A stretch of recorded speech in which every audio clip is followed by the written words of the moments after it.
দেশজুড়ে বাড়ছে শীতের তীব্রতা। মৃদু শৈত্যপ্রবাহ বইছে যশোর, চুয়াডাঙ্গা, রাজশাহী, পাবনা সহ বেশ কয়েকটি জেলায়। সেই সাথে হাসপাতালে চাপ বেড়েছে শীতজনিত রোগে আক্রান্ত মানুষের। আজ মৌসুমের সর্বনিম্ন তাপমাত্রা রেকর্ড করা হয়েছে যশোরে 9 ডিগ্রি সেলসিয়াস। ডেস্ক রিপোর্টে বিস্তারিত।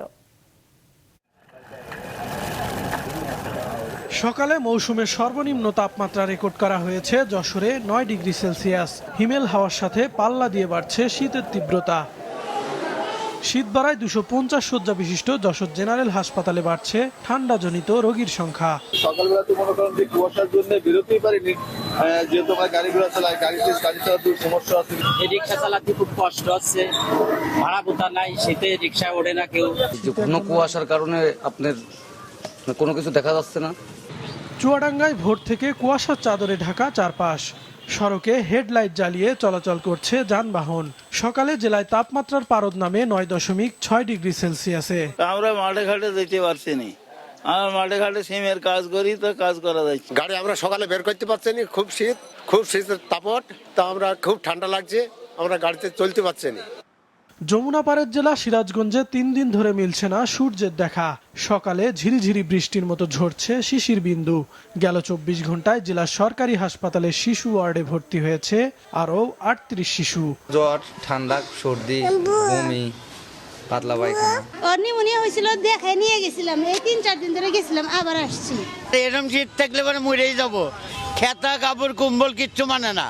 শীতের মধ্যে তো কামাই কাজি কম, রোদ নাই, মানুষজন বাইরে বেরাইতেছে না। শীতকালে বাচ্চাদের 2টা রোগ বেশি বাড়ে। একটা হচ্ছে ডায়রিয়া, কারণ এই সময় রোটা বাড়ে, প্রকোপটা বাড়ে। আর একটা হচ্ছে নিউমোনিয়া বেড়ে যায়। তারতম্যর কারণে নিউমোনিয়ার প্রভাবটা বেড়ে যায়। বাচ্চাদের body temperature, room temperature maintaining না হলে এটা সাধারণত নিউমোনিয়া আক্রান্ত বেশি হয়। তো নিউমোনিয়া যাতে আক্রান্ত না হয় সেজন্য বাচ্চার বাবা মার যেটা করণীয়, যেটা হচ্ছে ইমার্জেন্সি না হলে যেন ঘরের বাইরে না নেয়, গরম কাপড়, উষ্ণ কাপড় পরা রাখবে, পুষ্টিকর খাবার খাওয়াতে হবে।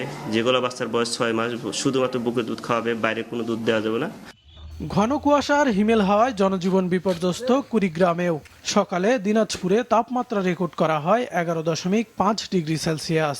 প্রচন্ড ঠান্ডা, প্রচন্ড শীত, হাড় কাঁপানো শীত, ঘর থেকে বাইরে নিয়ে যায় না। আমরা যে দিন মজুর কাটতে খাই, একদিন কাম না হলে আমরা চলার পথ বন্ধ। প্রচন্ড ঠান্ডা, বাইরে নিয়ে যায় না, মানে বৃষ্টির মতো কুয়াশা পড়তেছে। কুয়াশার জন্য কোনো লোকজন বাইরে হইতেছে না, একটু সামনে কোনো কিছু দেখা যাইতেছে না, লাইট ছাড়া চলতে পারতেছি না। আগামী কয়েকদিন দিন ও রাতের তাপমাত্রা ক্রমান্বয়ে আরো কিছুটা হ্রাস পাওয়ার সম্ভাবনা রয়েছে। সেই সাথে শীতের অনুভূতিও ধীরে ধীরে আরো বৃদ্ধি পাওয়ার সম্ভাবনা রয়েছে। নেত্রকোনা, শরীয়তপুর, ঠাকুরগাঁও, গাইবান্ধা ও পটুয়াখালীতেও অব্যাহতভাবে বাড়ছে শীতের তীব্রতা। কাউসার আহমেদ, মাছরাঙা, নিউজ ডেস্ক।